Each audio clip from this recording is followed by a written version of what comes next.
In the open halls of Cubberley High School, Ron Jones, a charismatic history teacher, taught his students about Nazi Germany. During his lecture, one student asked him how the people of Germany let such a movement like the Nazi Party take hold in the first place. Jones was unable to explain it using words, and instead devised something a bit more interactive. The next day, he changed the desk arrangement into something a bit more rigid. When everybody got in class, he wrote, "Strength through discipline" on the board. He enforced this idea of strength through discipline by making everyone refer to him as Mr. Jones, instead of being more free and letting people call him Ron. He also drilled them to sit before the second bell of the class by having them funnel out of the room and rush back in as quickly but as efficiently as they could. They had to do this several times before getting it right, and then did it several more times afterward. After that, he showed them two different ways he wanted them to sit, one with their hands held behind their back, and the other at attention,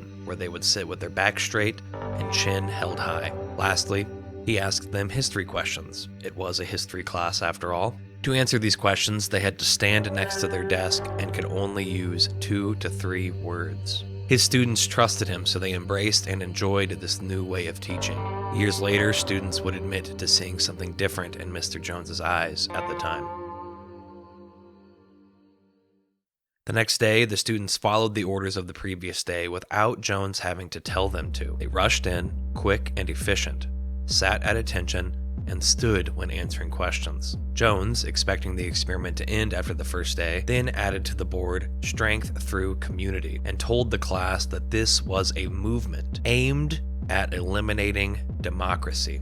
Jones said, "Democracy emphasizes individuality, and that is a drawback." Then he repeated the new part of the motto, "strength through community."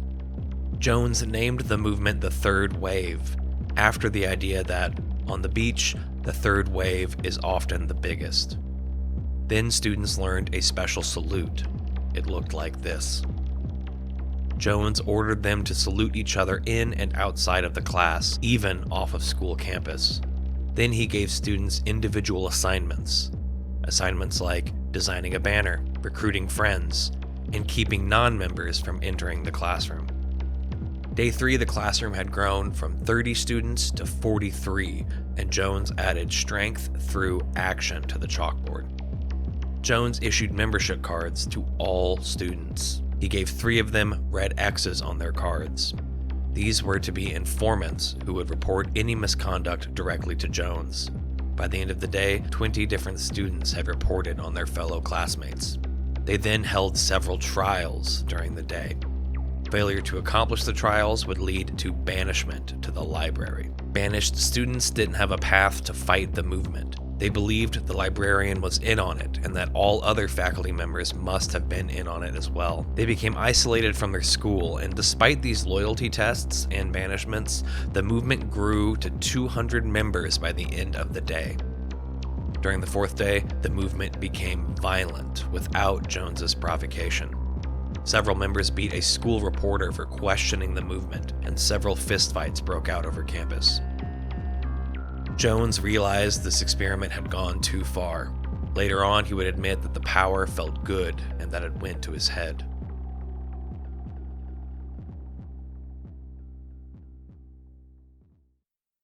To end the movement, he gathered the students and told them that this wasn't isolated. The third wave was nationwide, a hope to form a third party in the United States political system and elect their own presidential candidate. On the final day, Jones had all members of the third wave gather in a school auditorium to meet with this presidential candidate and join the nationwide movement. Jones had convinced his friends to stand in the auditorium and pretend to be photographers and reporters. After all students had sat down, Jones turned on the television at the front of the class and tuned it to a dead channel. Several students recall being stricken with panic and wanting to leave the room, but they feared the doors would be locked. They weren't, of course. Jones wasn't going to harm them physically, but the atmosphere of the movement, isolated in that tiny room, made people feel trapped, unable to leave the room or the movement for fear of retribution. As things reached a fever pitch, Jones stepped into the room, and the television changed to show clips of Hitler riding through the streets of Germany, surrounded by not only his fervent supporters, but the German people and the Hitler Youth. This was Jones's attempt at painting a picture of a people under fascism. It wasn't meant to go as far as it did, but even that helped illustrate things to Jones himself. The point of this weird experiment was that the average citizen wasn't stupid for falling for the Nazi Party. Humans are fallible. They can be tricked, confused, scared. They can be fed propaganda. They can be fed lies. They can believe things that after the fact make them feel silly or moronic for falling for in the first place. More importantly, though, the point was that it could happen to anyone.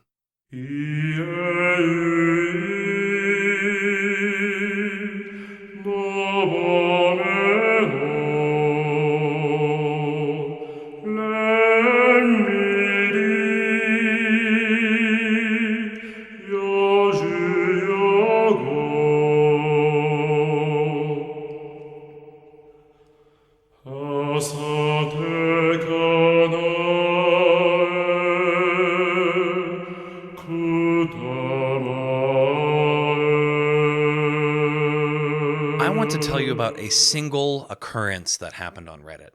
Something that, from the outside, seems like nothing. Someone posting a character sheet they illustrated and linking the game in the comments. This happened on the OSR subreddit dedicated to talking about all the latest in the old school renaissance, a tabletop gaming movement that grew in popularity in the early 2010s with many offshoots since. Here are some games from the modern OSR. In the sidebar, you can see all posts advertising a game should be tagged as such. The character sheet poster didn't do that. This happens all the time, and it's easily corrected. A moderator leaves a comment telling them to properly tag their post, or takes it down and messages them privately, letting them know the rule, informing them they can then re-upload the post if they do it correctly. Before that can happen, someone comments telling the OP, original poster, that they are breaking the rules. Then this happens. To most viewers, one appears hostile, the other civil, a typical rules follower. But something else you may notice is the apparent history here, a context missing from this interaction. The OP knows the commenter. The commenter says they don't know the OP. These things also happen all the time. People bring personal beefs into public spaces and things get blown way out of proportion. Fights happen. In most, you could assume the context is unimportant. Two people's personal issues aren't your problem. Again, though, the commenter doesn't know the OP, so let's play a little game. Why such hostility? Come on, don't act like you're above getting angry. What would make you this angry? Which of these options, if I presented them to you, would you think it was that would make them this angry? A, one catfished the other in some online money scheme. B, one killed the other's father and now they must die. Or C, the OP was just having a bad day. The answer is D. The commenter is part of the alt-right.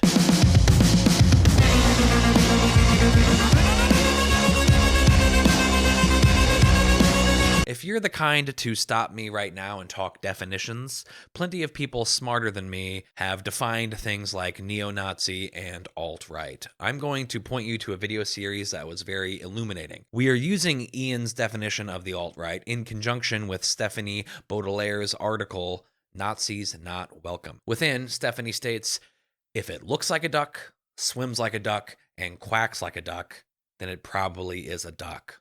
Nazis believe in Nazi ideas. People who aren't Nazis don't believe in Nazi ideas. You don't have to believe every idea that every Nazi ever believed in order to be a Nazi. You just have to believe one. If this upsets you, I'm going to take it the best I can, assuming you're unsure if you have Nazi or alt-right beliefs and you want to find out if you do, which, sure, whatever.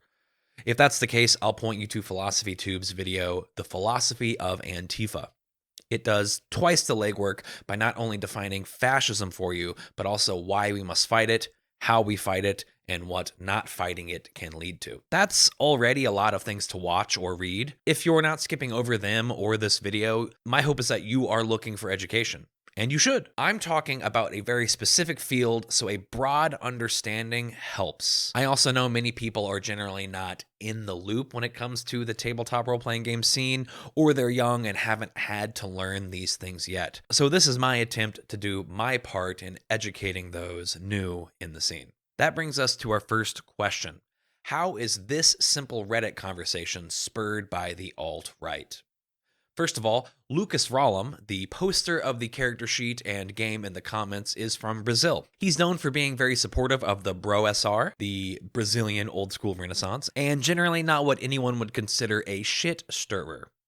The commenter is Taylor Lane, who, after being banned from several discords for breaking rules, being widely blocked for being an instigator, and brigading other accounts while also turning and saying they were the ones being brigaded, immediately befriended Urbanski, Kazimir Urbanski on Twitter. Urbanski is known as the RPG pundit, John Tarnowski, and Swami Anand Nisarg, a mystic pseudonym, which is kind of a whole can of worms on its own. These basic things I learned just with a Google search. You'll also find his YouTube channel and blog he's kept since 2013. And way back at the beginning, you'll see what kind of appears like a normal OSR blog with posts like The Day of the Doctor, consisting of pictures of some old Doctor Who actors, or Uncracked Monday, the greatest feminist thinker, where Urbanski calls Camille Paglia the best modern-day feminist. Camille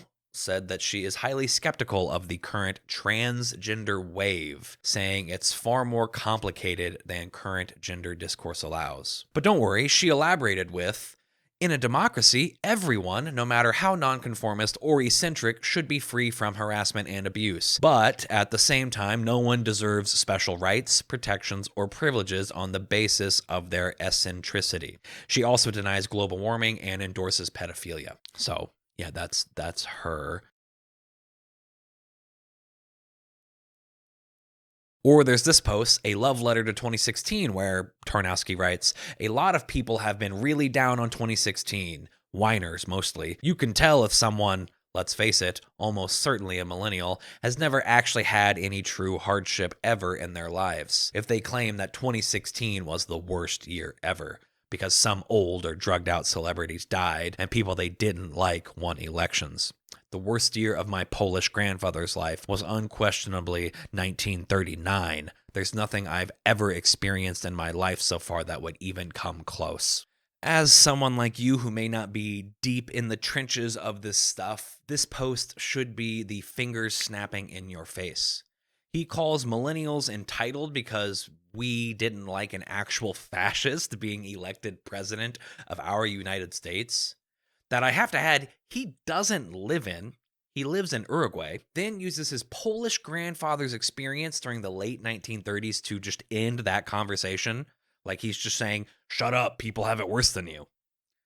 He does all of this because he supports Trump. He buries the lead a bit, but later on, when he's listing how good 2016 was for him, he says, and I quote, politically, it's been pretty well a home run. Brexit, Donald Trump, the gradual unraveling of the EU, that again he doesn't live in, and the leaders who have most contributed to the dismantling of Western civilization, either losing power or losing favor one by one. It's rocked. And a side note to you liberals, it's going to keep happening. Do I need to explain this? The degradation of the Western civilization is up there on the Family Feud board of things white supremacists say right under the Great Replacement. It's alt-right rhetoric, and it's bled in. Someone knowledgeable about these things would look at this and go, this person is at best parroting alt-right talk points. Best avoid. But some kid who's just looking for a blog post to read before their weekly D&D game, this is the post I look at to understand Urbanski. He sums up his worldview in the next paragraphs. The left has behaved utterly despicably this year, doubling down on being more smarmy, more deceptive, more totalitarian, and more pro-censorship than ever. He's parroting what I'll call the alt-right clothesline. I don't know if there's an actual word for it, but in my mind, the alt-right clothesline goes as follows. 1. A person believes and says right-wing ideas out loud. 2. Leftists push back on those ideas, even in small ways. 3. The person claims the pushback as the reason they are now going right-wing. The idea being that it was those darn dang leftists that pushed them into these beliefs, when in reality, it was their beliefs and failure to recognize those beliefs that isolated them from leftist spaces. It doesn't take long scrolling Urbanski's Twitter to find the same alt-right rhetoric being used against tabletop gamers. And I gotta tell you, it was one single tweet that made me feel the desire, the anger that I needed to write this. Urbanski retweets Taylor Lane's attempt to brigade Lucas Rollins, who we've established is a Brazilian tabletop designer who only reacted in anger initially because they were being policed by a known right-wing sympathizer at best. And one of Urbanski's followers says this in response: "They won't be satisfied until they absolutely destroy the thing you love." In this weird dance, Taylor Lane plays the role of the civil liberal, retweeting things to their followers, to Urbanski, and thus to Urbanski's followers. If you watch the alt-right playbook, this is a standard move used against the left. You make yourself appear as the civil one, the one who doesn't understand what's going on, so you can retweet this kind of ableist, anti-mental health rhetoric and simply say the actions of those in the screenshot weary me. You signal to everyone who sees this that claiming something like this is okay and normal. You signal to everyone who sees it that these are the enemy and that they have mental health problems for it. It's disgusting. The retweeted tweet is saying that a Black Canadian tabletop designer has a personality disorder because they simply remember why Taylor Lane was banned from so many sectors of the tabletop scene a year ago. They're making the act of remembering the alt-right and its players indefensible. Now, if you want to keep track of possible Nazis in your scene, you have a fucking personality disorder. Lane does this to convince those unaware of the situation that all attackers of Lane are doing so unprovoked. Urbanski doubles down on this idea and relabels all enemies as the woke OSR, naturalizing alt-right lingo for a whole new audience of people who believe they are here to enjoy a game. Lane and co. frame themselves as politically neutral, despite their political language, and paint their enemies as infiltrators attempting to destroy the hobby. In the span of 24 hours, they claimed a Brazilian creator was destroying everything they loved, and then decided a Black creator that they didn't like had a personality disorder. That should scare you.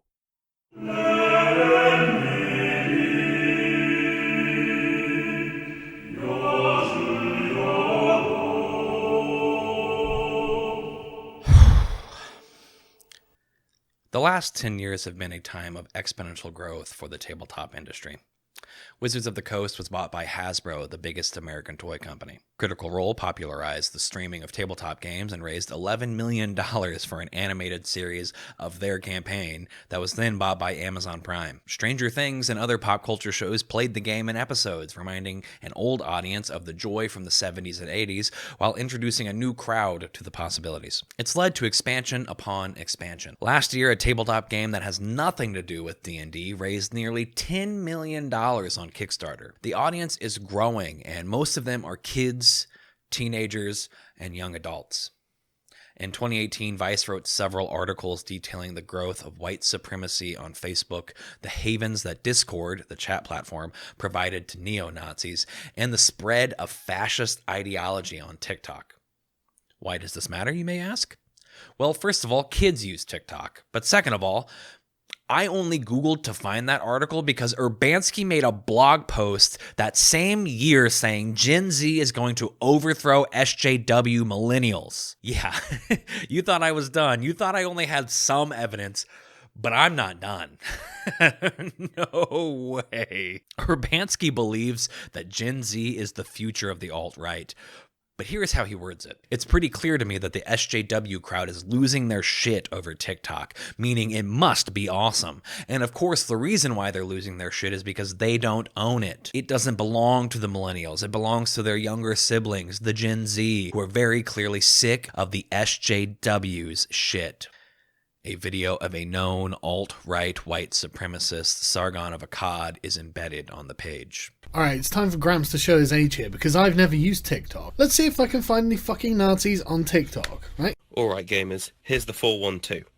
Take an English undergrad course, complete and succeed your English degree, gain some sort of income from writing, earn the qualifications to become a teacher, finally, read out of Mice of Men to the class, get to say the N-word in front of the little black kids. That's weird. No Hitler hashtag, but it's a beacon of white supremacy. It seems to be kids having fun. These are the kind of people Urbanski endorses. These are the ideas he endorses. And Urbanski is who Taylor Lane endorses. It's this chain, this rabbit hole that I feel like I'm going down right now.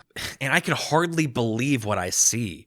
This is in our backyard. And you may be asking, like, how is Taylor Lane endorsing Urbanski? Is Lane supposed to curate their followers? Do you expect someone to check on everyone that follows them? And you're right. Maybe that's a ridiculous thing to expect.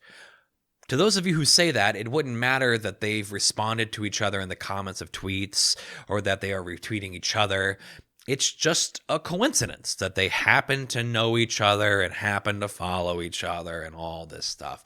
And to that I say... We're here with RPG Pundit and Taylor Lane to talk about gender in the TTRPG community. That's an endorsement.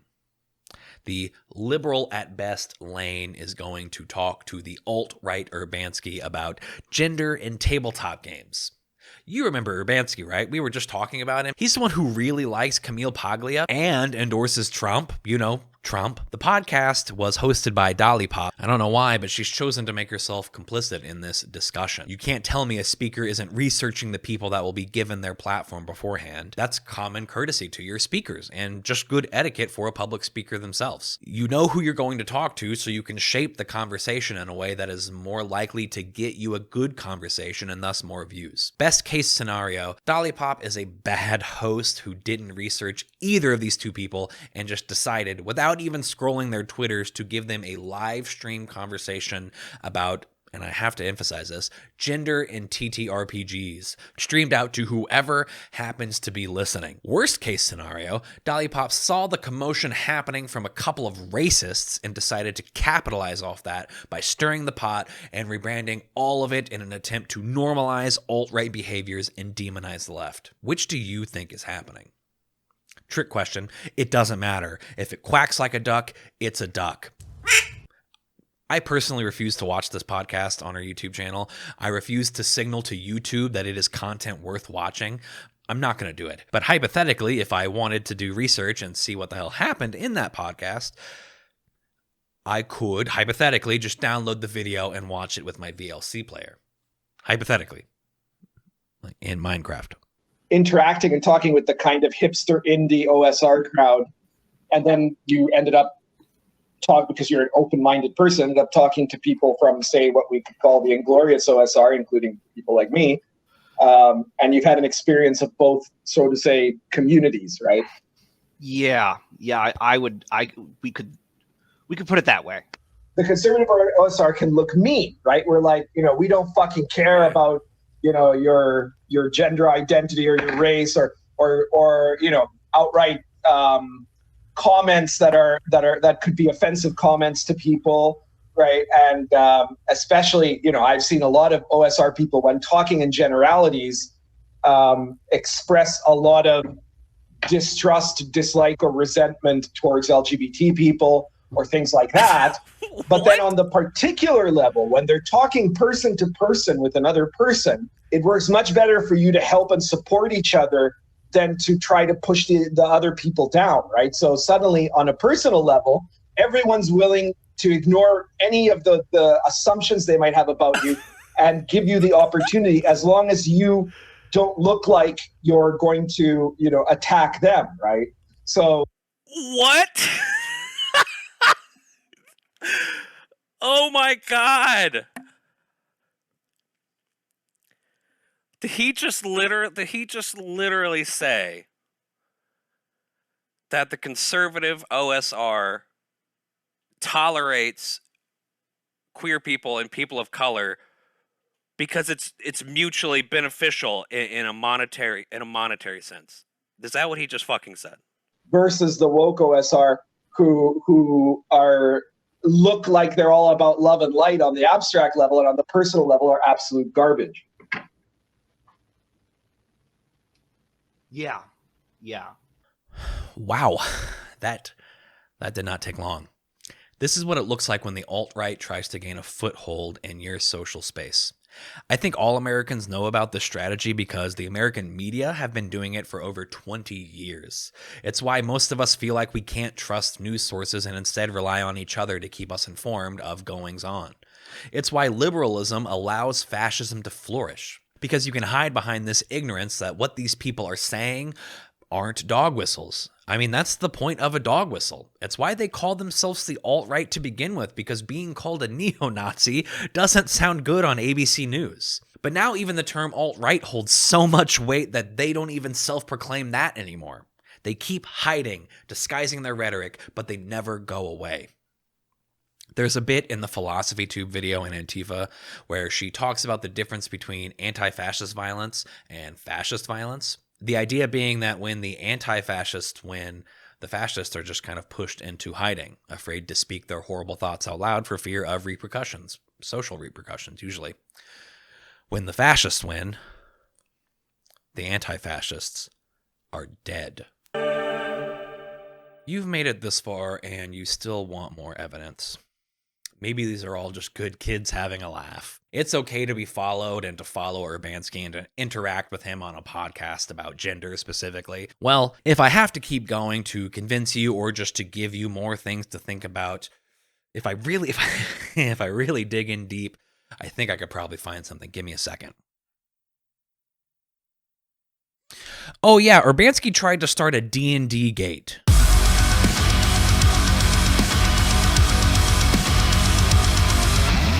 So you know about Gamergate, right? Again, if you don't and you want some education, I'll point you towards Ian Danskin's video. It's an endnote on the alt-right playbook. In the year of our Lord, 2022, 7 years removed from the initial thing called Gamergate, it is well documented and proven it was never about ethics in games journalism. That is a dog whistle. Always has been, always will be.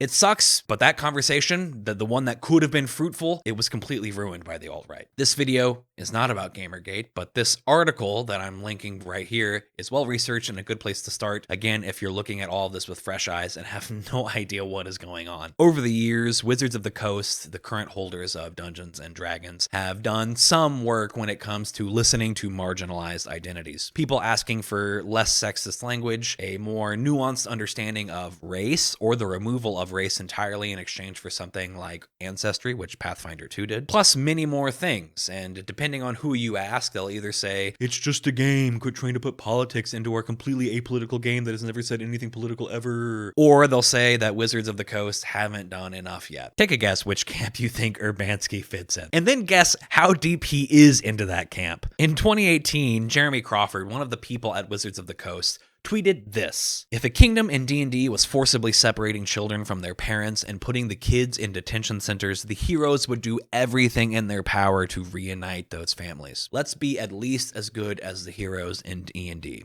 Hashtag D&D, hashtag compassion. This is what Urbanski quote retweeted that with. And if Wizards of the Coast were in D&D land, they'd be a group of greedy merchants pretending to be paladins, unwisely using some idiot mouthpieces who were secretly fanatical cultists out to destroy civilization. He's talking about leftists again, if that wasn't clear. It was clear. He continues with, this is proof of why we need a hashtag D&D gate. It's funny. That actually reminds me of something. It's a funny story, actually. It's totally not related to any of this. Don't worry. We'll wrap back around to it. But there's this fella named Grim Jim, or James Desborough, who is active on TTRPG YouTube. He wrote an article called In the Defense of I don't even know if I can say this word on YouTube, and I don't really want to, that detailed his male perspective about how that is okay in games. At best, you could read it as, well, not his conversation to have, and at worst, I mean, the title kind of says it all. He wrote a few other things, including the game Hentacle, a portmanteau of hentai and tentacle. In an interview, he was asked if the game was just about that, to which he responded, just? No. And honestly, after reading so much of this stuff, researching, that made me laugh really hard. Like, no, it's not just about that. It's also about stereotyping and fetishization. Like, fucking hell, James. Beyond that, though, the interview isn't funny. It highlights the kind of narrativism that the alt-right does to reposition themselves.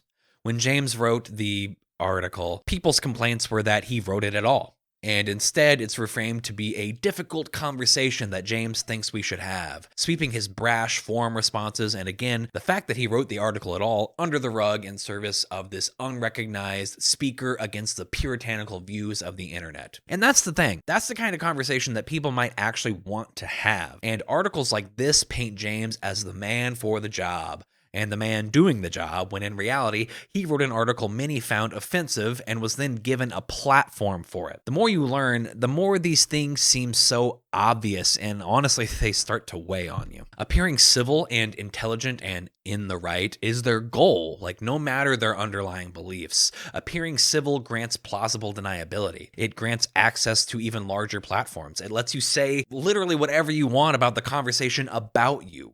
You get to paint history. If you wish to go deeper down the rabbit hole with me and see what James truly believes and how this has anything to do with what we have been talking about, well, I'm going to give you this chance to take the blue pill and go back to your normal life. Forget about all of this. People wanted specifics, and I've given what I believe is plenty to dissuade you from interacting with these folks and the sources to educate yourself so you too can point this shit out when it happens. But there is more.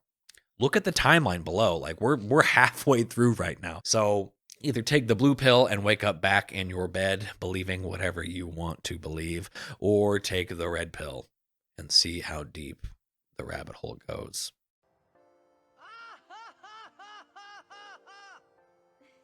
James Desborough wrote a book on Gamergate. James is a Gamergater. James was part of Gamergate. He wrote a book that takes up the position of someone in the midst of Gamergate who was there when it started. He's doing revisionist history. He's a Gamergater, and he believes what they did was right. James Desborough is a British game designer who's been active since at least the early 2000s when he wrote The Munchkins.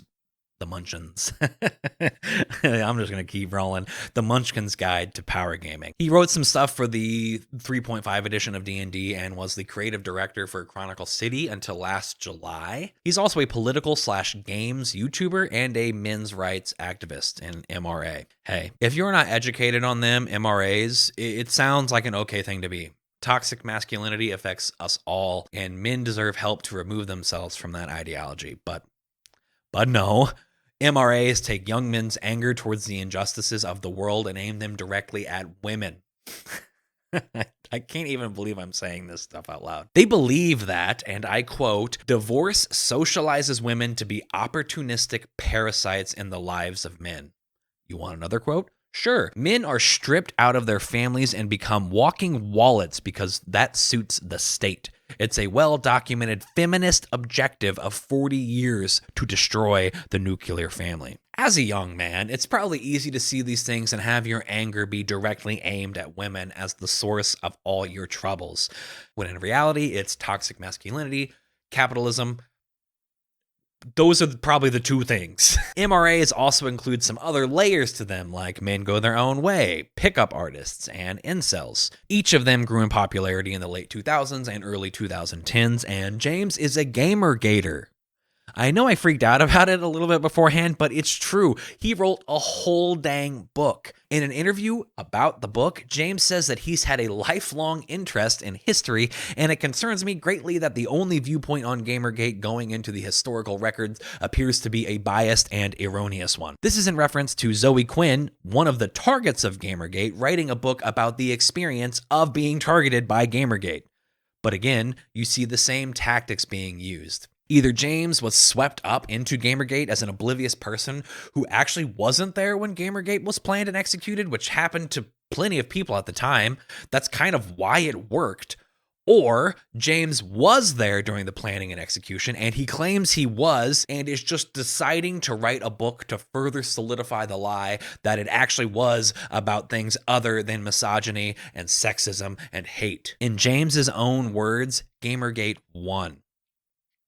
He defends his viewpoint by claiming to be a Quinn supporter, but still believes in all the bullshit about her game only gaining popularity due to tampering, nepotism, and many other things that were debunked during Gamergate. He even rallies behind the Sarkeesian bullcrap, claiming that she's a fake gamer, that she was a liar for taking longer on her Kickstarter project than initially planned, even though she raised like 5 times the initial amount, and he says she's an art thief. Like, what does he talk? He says, problems with Sarkeesian go back before Gamergate, but she helped create the atmosphere that made Gamergate inevitable, with the heavily politicized BS and attacking things people love. There's that phrase again. I can't help but see it everywhere with these folks, attacking things that people love. They're trying to destroy what we love.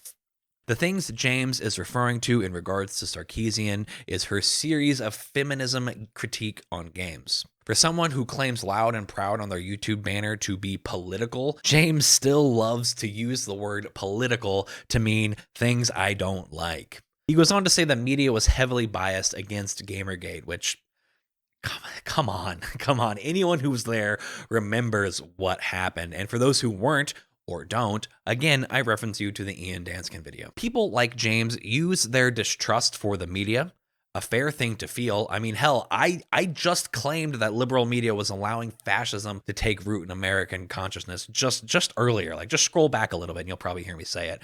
And that's something that I do believe. I think we all have a distrust of popular media right now, and it's for good reasons. Those reasons aren't because women are talking. Those reasons aren't because of women at all. Like, come on, turning your real distrust for the media into a hatred for women, that's textbook misogyny. I'm going to point to this article again. Gamergate had a purpose, and its purpose was and is disgusting, hate-filled, sexist, and James is right. It did win. It proved that a mostly decentralized alt-right can still operate in secret on the internet, gain mainstream access, and not have to face any consequences. There didn't appear to be any leaders, and the chat logs where the initial attacks were planned were completely scrubbed. But it still riled up an entire generation of men, and even women, who were raised to believe sexist ideas or who were just angry and women were an easy scapegoat. If you want my take about media distrust, I think that could probably fill a whole other video, and again, much smarter people than me have talked about it. Here's a Tom Nicholas video that covers at least a good chunk of it. The main problem here is that this is how the alt-right attacks people. On the internet, any source of information can be called the media. Any point of criticism can be labeled the media, and thus can be distrusted. James, in reference to his own Wikipedia article, claims that him being hateful, violent, and misogynistic is simply false reporting. Not individuals with complaints, but like his interview here, a completely biased source of information that cannot be trusted. I hate to break it to you, James, but listening to other people is not bias. If someone tells you that you're being hateful, maybe listen to them. If someone, especially a woman, says you're being misogynistic, maybe listen. Like, that's a source of information right there, not a media bias or a media conglomerate that is being paid advertising revenue and thus needs to measure success by clicks. It's a person with an opinion and feelings. And yes, feelings are facts. If you say something and it hurts me, that's why it's hurtful. If you say something to a woman and she feels put down by it, that's what makes it misogynistic. This is a problem with individuals not listening to each other, not the media. It's you, James, that is using the media to spread false information. You are having an interview, not talking on a forum with peers. Your voice is being broadcasted, and this website chose you to spread their beliefs or to use you to farm clicks. They know you're controversial and that you'll say stuff that pisses people off. That's not a good thing, James. This is the media bias that we have to fight against. The spread of hateful ideology gets clicks and continues to get clicks because we, as individuals, we know it's wrong. And people like you then use our arguments about the media to silence the individual, so you never have to listen to your fellow humans and learn new ways of thinking. You can stay hateful and violent and misogynistic because it gets people paid. Fuck.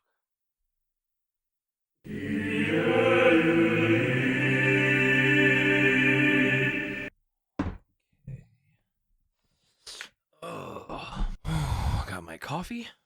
Ooh, hot. But what does any of this matter? To what purpose is James Desborough to our conversation? Well, the obvious is that D&D Gate would essentially be Urbanski's attempt at turning a large audience of angry D&D players against minorities and women for, again, quote-unquote, ruining everything they love. The amount of hate that black folks, people of color, and women in the tabletop scene get is equitable to the hate they get in every other scene. But is there something beyond a common naming convention? There couldn't be a connection between Gamergate and D&D Gate. Can't be a connection between James, Grimm, Desborough, and John Urbanski Tarnowski. Except there is. They have a podcast together. They have a podcast and they talk about this kind of stuff, along with, all sorts of other things. A Gamergator is not only someone who's worked in the tabletop industry since before you or I ever have, but he's friends with the racists who tried to start D&D Gate. Good thing it failed.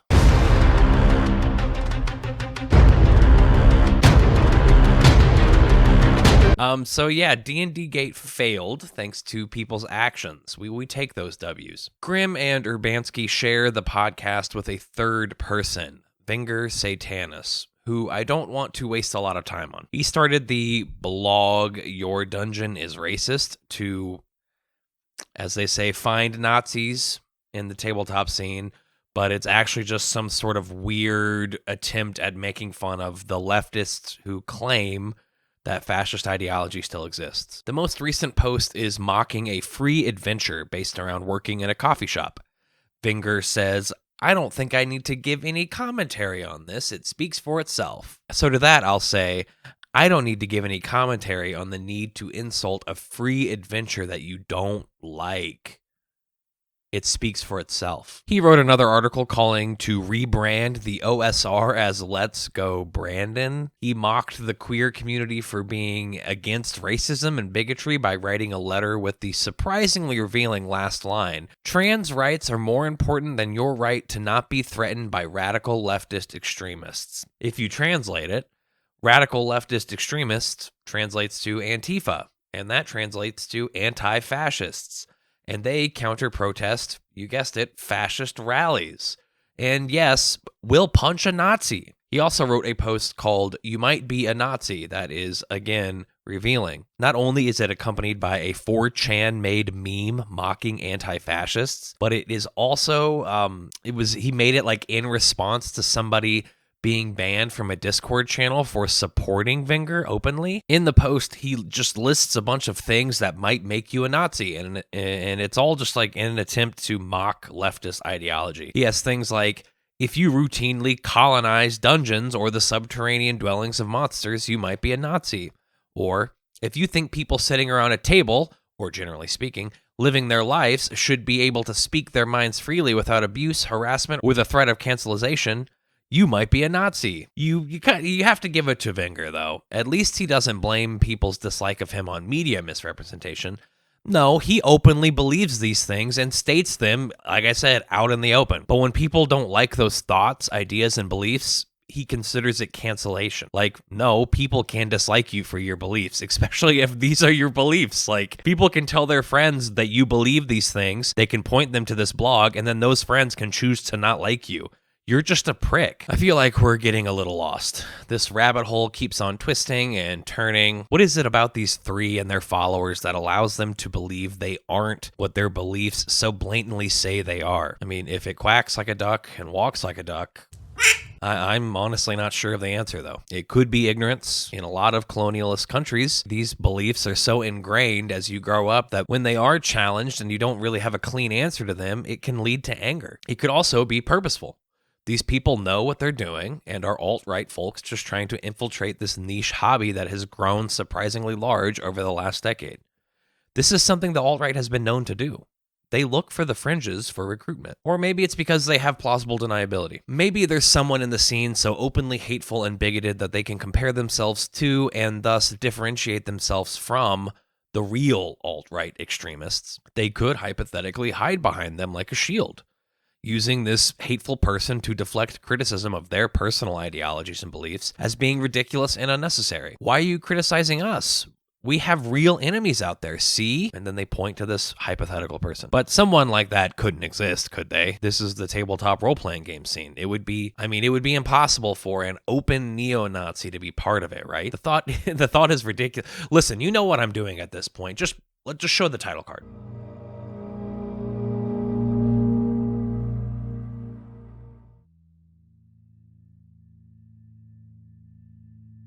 Varg Vikernes is Norwegian. He played guitar and created once influential black metal albums under the name Burzum. This happened between 1991 and 1994.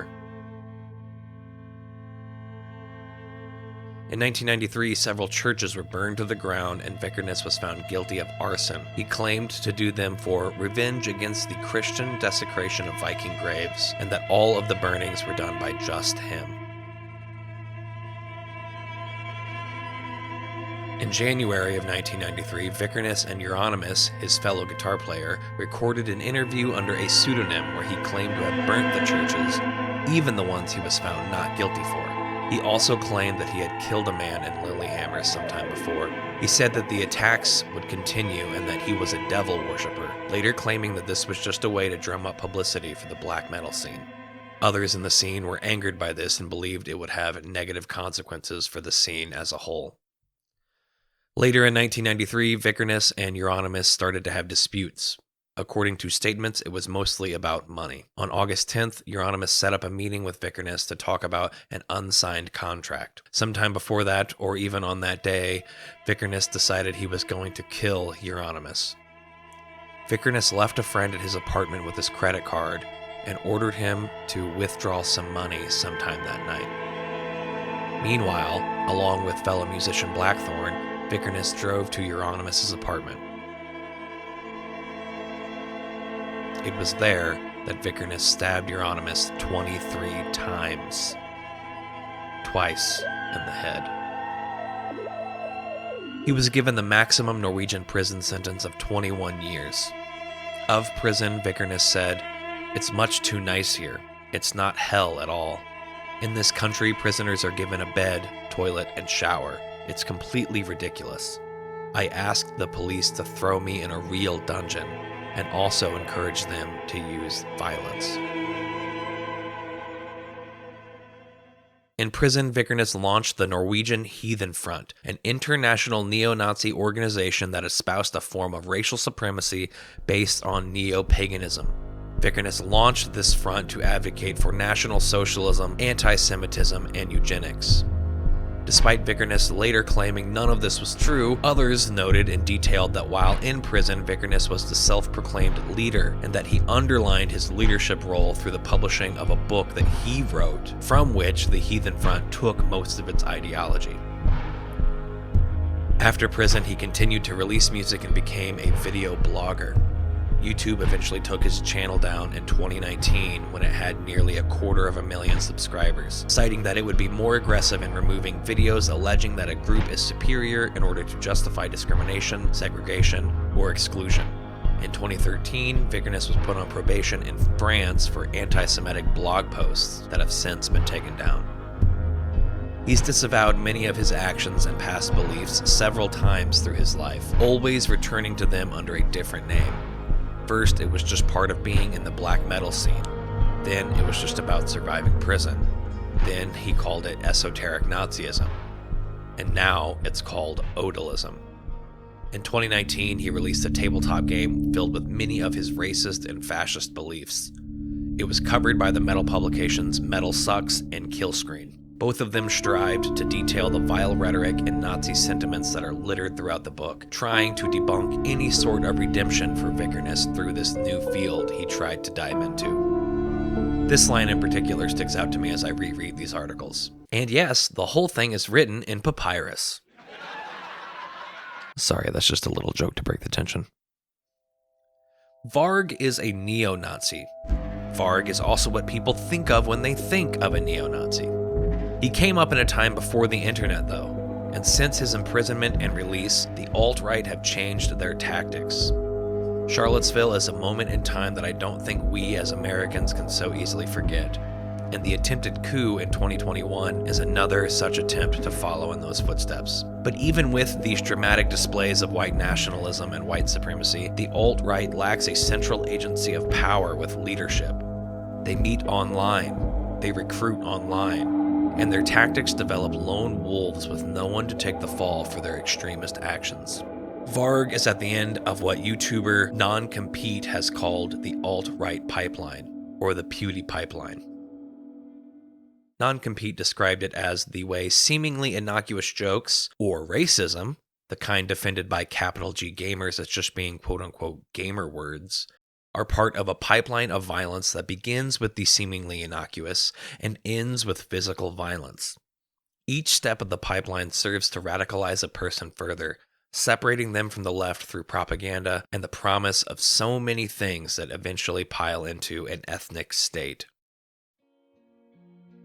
The likes of Wenger, James Desborough, and Urbanski distance themselves from such ideas by meeting the low, low bar of not being murderers. Yet, if you look on the pipeline, you can see them. Attitudes and beliefs, cultural microaggressions, and verbal expression. Any defense of them can only amount to, well, at least they aren't as bad as Varg. I don't know about you, but that isn't as good of a defense as they probably want it to be. It's people like them and their platforms that help send new people, young players, and already scared and angry grognards down the pipeline further. The most I could possibly say is that perhaps it's not too late for them. Perhaps even they can get off of Mr. PewDiePie's wild ride. It's not too late.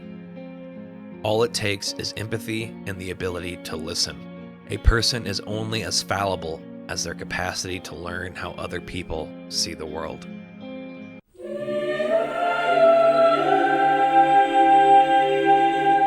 What started as a simple interaction in a Reddit thread's comments section has led us quite far. It took me a single day to follow this path, the kind of research you'd expect to do on a high school paper. I think it's in that people like Taylor Lane and Dolly Pop become dangerous, become gateways to something more. They keep themselves distant enough through ignorance or through purposeful action so that they can try to profit off of or gain traction from these right-wing people who have been bashing their heads against the growing leftist population in games for the better part of a decade. New people follow Taylor to talk about games. They watch podcasts thereon to hear what this new creator has to say. Through that, they find Urbanski and are told by Taylor through their continued support and endorsement of Urbanski that Urbanski is okay. They start listening to Urbanski's YouTube videos, to Urbanski's podcast. Through that, they meet James, they meet Wenger. This isn't a hard line to follow. It happens to us every day on YouTube, TikTok, and Twitter. Social media was designed to show us what it thinks we're interested in. And the day that listening to a podcast about a game makes your social media think you want to watch Urbanski videos is not a day I hope we see. Ultimately, Taylor and the others mentioned here are only as dangerous as we let them be. If when a duck quacks, we say, "Hey, that's a duck," then we can keep new people aware. And new people are coming into this hobby every day and will continue to do so for the foreseeable future. Those of us who are educated, which includes you now, owe it to these folks to be vigilant. We are no different than the kids in that Palo Alto classroom back in the 1960s. We are capable of falling for things that we think are ridiculous or impossible. We are capable of supporting things without wanting or meaning to originally. Education is only part of this battle. The other part is vigilance. the courage to call these things out, document them, and keep going. Because if there's one thing we can learn from any of these people, is that they will not just disappear. Varg returned under new blogs in new countries, and it took the vigilance of the French government to keep track of him. James Desborough has been cancelled before. There have been petitions to remove him from projects, but he's still here. The same can be said for Wenger and Urbanski. Even Taylor Lane has come back after their initial bannings and callouts. In fact, they've come back twice. Allegedly.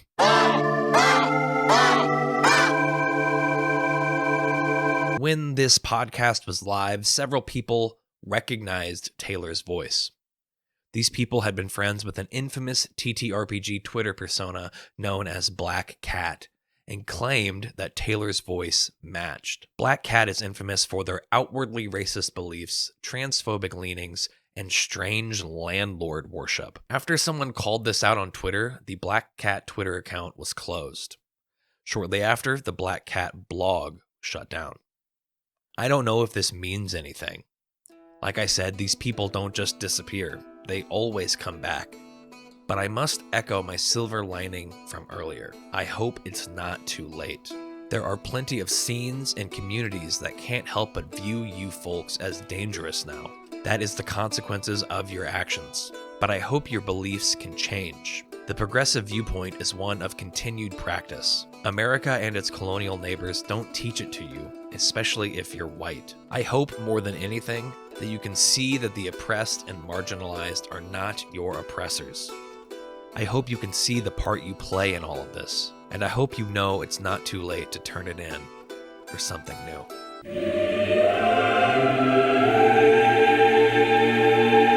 That's the end of the video, everyone. I know I'm going to get hate for this one, but I hope you enjoyed the video, learned some new things, and you can now point new players to this when they start asking questions like, are there Nazis in TTRPGs? Because the honest answer is, no, not all the time. There are a lot of good people here, and with effort, there can be even more. Thank you.